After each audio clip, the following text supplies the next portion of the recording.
ഇന്ന് നമ്മുടെ പുണ്യാളന്റെ തിരുനാളല്ലേ മക്കളെ? അസീസി പുണ്യാളനെ അറിയുമോ? എന്നാ അറിഞ്ഞോളൂ.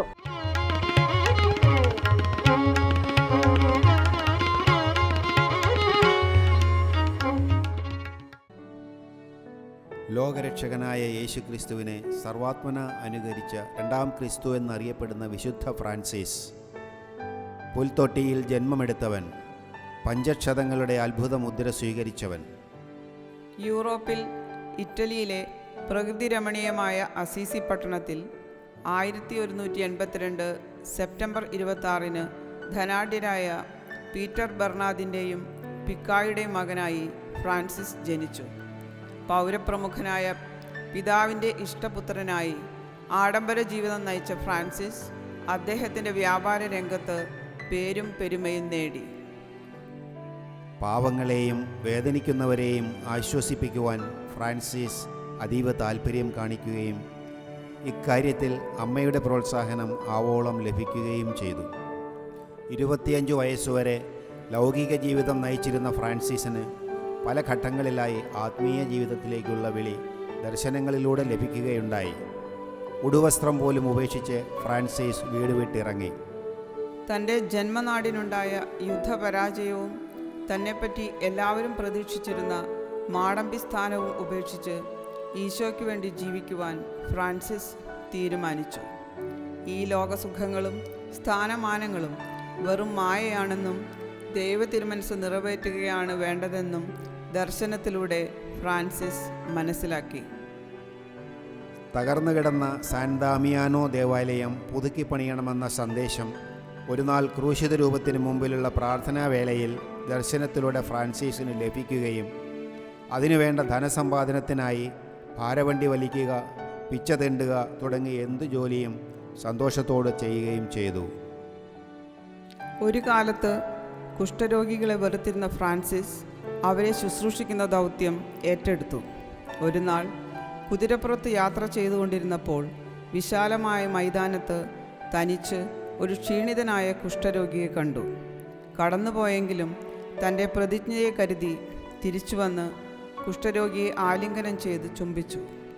കുതിരപ്പുറത്ത് കയറിയ ശേഷം രോഗിയെ കയറ്റാൻ നോക്കിയപ്പോൾ ആ രോഗി അപ്രത്യക്ഷനായിരുന്നു. അത് ഈശോ ആയിരുന്നു എന്ന് ഫ്രാൻസിസിന് മനസ്സിലായി. വിശുദ്ധ കുർബാന നിത്യജീവിതത്തിൻ്റെ ഭാഗമാക്കി. സഹോദര സ്നേഹം, സേവനം, എളിമ, ദാരിദ്ര്യം, വിധേയത്വം, സഹനം, അനുസരണം, സുഹൃതങ്ങൾ അനുസരിക്കൽ, നിയമം പാലിക്കൽ തുടങ്ങിയവ നിർബന്ധപൂർവം അനുഷ്ഠിച്ചു പോന്നു.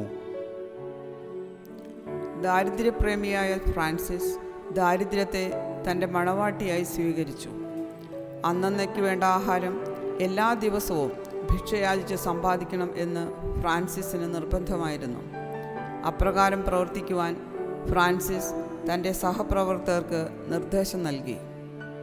ഫ്രാൻസിസ്കൻ ഒന്നാം സഭ, അതായത് കപ്പുച്ചിൻ സഭ, കന്യകകൾക്കായി പാവപ്പെട്ട ക്ലാര സഭ, അൽമായർക്കായി ഫ്രാൻസിസ്കൻ മൂന്നാം സഭ, ഇവയുടെ സ്ഥാപകൻ വിശുദ്ധ ഫ്രാൻസിസ് ആണ്. ദൈവവചനം പ്രസംഗിക്കുന്നതിന് ഫ്രാൻസിസിന് പ്രത്യേക ശ്രോതാക്കൾ വേണമായിരുന്നില്ല. പക്ഷികളോടും മൃഗങ്ങളോടും മരങ്ങളോടും ചെടികളോടും ഫ്രാൻസിസ് ദൈവവചനം പ്രസംഗിച്ചു. വഴിക്കവലകളിൽ നിന്നുള്ള പ്രസംഗം തുടങ്ങിവെച്ചതും ഫ്രാൻസിസ് ആണ്. ദൈവഭക്തർക്ക് വേണ്ടി സ്ലീവാപാത തുടങ്ങിയതും അസീസിയിലെ വിശുദ്ധ ഫ്രാൻസിസ് ആണ്. ഗൂബിയോ ഗ്രാമവാസികളുടെ പേടി സ്വപ്നമായ ക്രൂരനായ ചെന്നായ ഫ്രാൻസിസിന് നേരെ ചാടി വീഴാൻ ശ്രമിച്ചപ്പോൾ ഫ്രാൻസിസ് ചോദിച്ചു, സഹോദരനായ ചെന്നായെ, നീ എന്ത് അക്രമമാണ് ചെയ്യുന്നത്? ദൈവത്തിൻ്റെ രൂപത്തിൽ സൃഷ്ടിക്കപ്പെട്ട മനുഷ്യനെ ആക്രമിക്കുന്നുവോ? ചെന്നായ വാലും ചുരുട്ടി വിധേയഭാവത്തിൽ കൂടെ പോവുകയും പിന്നീട് അത് ഗ്രാമവാസികളുടെ സുഹൃത്താവുകയും ചെയ്തു. പക്ഷികളോടും മറ്റു ദൈവസൃഷ്ടി ജാലങ്ങളോടുമുള്ള അഗാധമായ സ്നേഹം ഫ്രാൻസിസിൻ്റെ പ്രസിദ്ധമായ സൂര്യകീർത്തനത്തിൽ വ്യക്തമാക്കുന്നു. ഒരു നാൾ പ്രാർത്ഥനയിൽ ലയിച്ചിരുന്നപ്പോൾ ഫ്രാൻസിസിന് ദർശനമുണ്ടായി. ഏകദേശം 1 മണിക്കൂർ നീണ്ട ദർശനം അവസാനിച്ചപ്പോൾ ഫ്രാൻസിസ് കണ്ടത് തൻ്റെ കൈകാലുകളിൽ കൂർത്ത ആണികൾ തുളഞ്ഞു കയറിയിരിക്കുന്നു. ശക്തമായ വേദനയും വലത് വിരിമാറിൽ കുന്തം കൊണ്ട് കുത്തിയ മുറിവ്. എല്ലാ മുറിവുകളിൽ നിന്നും രക്തം പ്രവഹിക്കുന്നു. എല്ലാ വിഷയത്തിലും തന്നെപ്പോലെയാകുവാൻ ഈശോ കടാക്ഷിച്ചിരിക്കുന്നു എന്നോർത്ത് ഫ്രാൻസിസ് സന്തോഷിച്ചു. രോഗം ദൈവദാനമാണ്, ദൈവത്തെ പഴിക്കരുത് എന്ന് അദ്ദേഹം പഠിപ്പിച്ചു. 1226 ഒക്ടോബർ 4 അദ്ദേഹം ഇഹലോകവാസം വെടിഞ്ഞു. 1228 ജൂലൈ 28 ഹൊനോറിയോസ് തൃതീയൻ മാർപ്പാപ്പ ഫ്രാൻസിസിനെ വിശുദ്ധനായി നാമകരണം ചെയ്തു. തൻ്റെ ചെറിയ ജീവിതം കൊണ്ട് ക്രിസ്തുവിനെ ലോകത്തിന് നൽകിയ വിശുദ്ധൻ, മറ്റൊരു ക്രിസ്തുവാകുവാൻ വിശുദ്ധ ഫ്രാൻസിസിന്റെ ചൈതന്യം നമുക്ക് പ്രചോദനം നൽകും. എല്ലാവർക്കും സന്തോഷമായില്ലേ? കർത്താവേ, എന്നെ അങ്ങയുടെ സമാധാനത്തിൻ്റെ ഒരു ഉപകരണമാക്കണമേ. വിദ്വേഷമുള്ളിടത്ത് സ്നേഹവും, ദ്രോഹമുള്ളിടത്ത് ക്ഷമയും, സന്ദേഹമുള്ളിടത്ത് വിശ്വാസവും, നിരാശയുള്ളിടത്ത് പ്രത്യാശയും, അന്ധകാരമുള്ളിടത്ത് പ്രകാശവും, സന്താപമുള്ളിടത്ത് സന്തോഷവും ഞാൻ വിതയ്ക്കട്ടെ. ഓ ദിവ്യനാഥ, ആശ്വസിപ്പിക്കപ്പെടുന്നതിനേക്കാൾ